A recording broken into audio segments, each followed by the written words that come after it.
ኢየሱስ ከቤት ወጥቶ በባህሩ ዳር አጠገብ ተቀመጠ። ብዙ ሕዝብም ስለከበበው በባህሩ ዳር ትቷቸው ጀልባ ላይ ወጥቶ ተቀመጠ።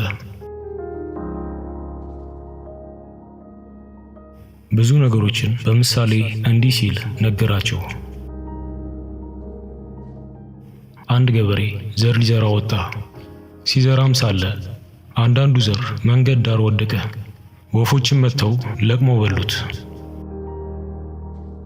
አንዳንዱ ዘር አፈሩ ስስ በሆነ ድንጋያማ መሬት ላይ ወደቀ።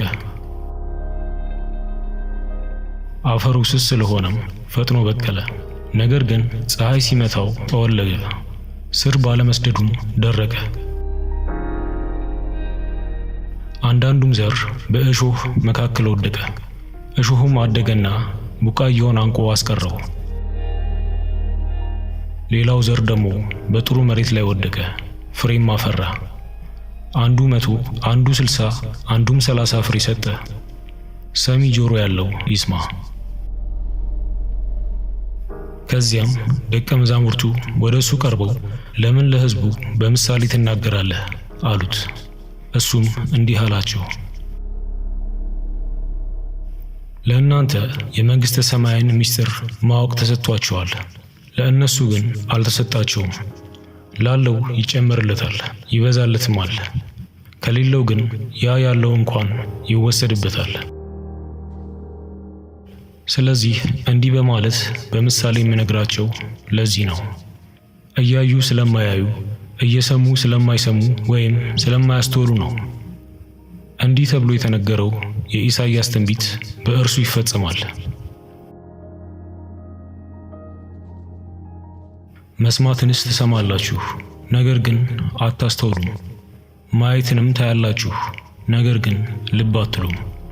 የሕዝቡ ልብ ደንድኗል፣ ጆሮአቸውም አይሰማም፣ እንዳያዩም ዓይናቸውን ጨፍነዋል። ይህ ባይሆን ኖሮ በዓይናቸው አይተው በጆሮአቸው ሰምተው በልባቸውም አስተውለው ወደ እኔ በተመለሱና በፈወስኳቸው ነበር። የእናንተ ዓይኖች ስለሚያዩ ጆሮቻችሁም ስለሚሰሙ ግን የተባረኩ ናቸው። እውነት እላችኋለሁ ብዙ ነቢያትና ብዙ ጻድቃን እናንተ የምታዩትን ለማየትና የምትሰሙትንም ለመስማት ተመኝተው ነበር፣ ግን አልሆነላቸውም። እንግዲህ የዘሪውን ምሳሌ ስሙ። የእግዚአብሔርን መንግሥት ቃል ሰምቶ ከማያስተውል ከማንኛውም ሰው ልብ ውስጥ ክፉን መጥቶ የዘራውን ዘር ይነጥቃል። ይህ እንግዲህ በመንገድ ዳር የተዘራው ዘር ነው። በድንጋያማ መሬት ላይ የተዘራው ቃሉን ሰምቶ ወዲያውኑ በደስታ የሚቀበለውን ሰው ይመስላል። ነገር ግን ስር መስደድ ባለመቻሉ አይቆይም። በቃሉ ምክንያት መከራ ወይም ስደት ሲመጣ ወዲያውኑ ይሰናከላል። በእሾህ መካከል የተዘራው ዘር ቃሉን ሰምቶ ለዚህ ዓለም በመጨነቅና በብልጽግና ሐሳብ በመታለል ታንቆ ያላፈራውን ሰው ይመስላል። በጥሩ መሬት ላይ የተዘራው ዘር ግን ቃሉን ሰምቶ የሚያስተውለውን ሰው ይመስላል። በእርግጥም ፍሬ ያፈራል። አንዱ 100፣ አንዱ 60፣ አንዱም 30 ፍሬ ሰጠ። ኢየሱስም ሌላ ምሳሌ እንዲህ ሲል ነገራቸው። መንግሥተ ሰማያት በእርሻ ቦታ ጥሩ ዘር የዘራውን ሰው ትመስላለች። ነገር ግን ሰው ሁሉ ተኝቶ ሳለ ጠላቱ መጥቶ በስንዴው መካከል እንክርዳድ ዘርቶ ሄደ። ስንዴው በቅሎ ማፍራት ሲጀምር እንክርዳዱም አብሮ በቀለ። የእርሻው ባለቤት አገልጋዮችም ወደ እርሱ ቀርበው ጌታ ሆይ፣ በእርሻ ቦታ ጥሩ ዘር ዘርተህ አልነበረምን? እንክርዳዱ ከየት መጣ አሉት። እርሱም የጠላት ሥራ ነው አላቸው። አገልጋዮቹም እንክርዳዱን ሄደን እንድንነቅለው ትፈልጋለህ ብለው ጠየቁት።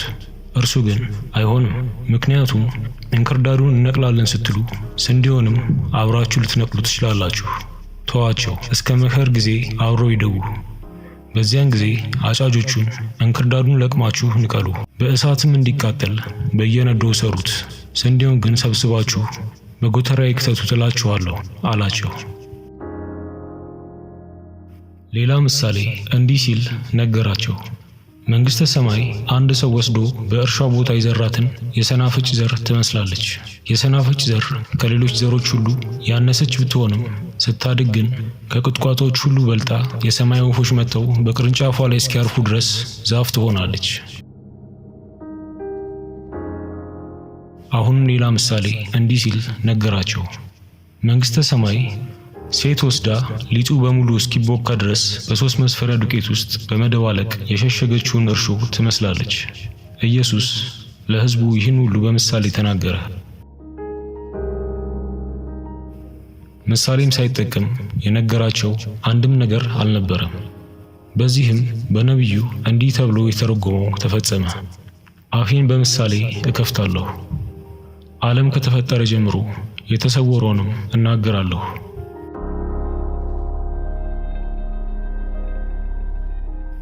ከዚያም ሕዝቡን ትቶ ወደ ቤት ገባ። ደቀ መዛሙርቱም ወደ እርሱ ቀርበው በእርሻው ውስጥ ስላለው እንክርዳድ የተናገርከውን ምሳሌ ትርጉም ንገረን አሉት። እርሱም እንዲህ ሲል መለሰ። ጥሩን ዘር የዘራው የሰው ልጅ ነው። እርሻውም ይህ ዓለም ነው። ጥሩ ዘር የእግዚአብሔር መንግሥት ልጆች ያመለክታል። እንክርዳዱም የክፉ ልጆች ናቸው። ዘርቶት የሄደው ጠላትም ዲያብሎስ ነው። መኸሩ የዓለም መጨረሻ ሲሆን አጫጆቹም መላእክት ናቸው።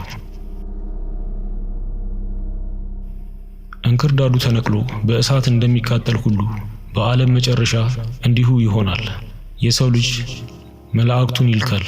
እነርሱም ለኃጢአት ምክንያት የሆኑትንና ክፉ የሚያደርጉትን ሁሉ ለቅመው ከመንግሥቱ ያወጣሉ።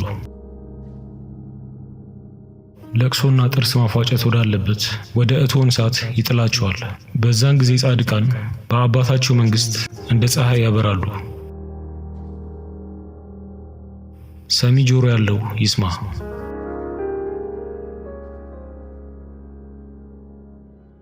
ጌታችን ኢየሱስ የተናገረው የዘሪው ምሳሌ ለኔ እንደገባኝ ከሆነ በዚህ በምንኖርበት በቄሳር ዘመን ዘሪዎቹ እኛ ነን።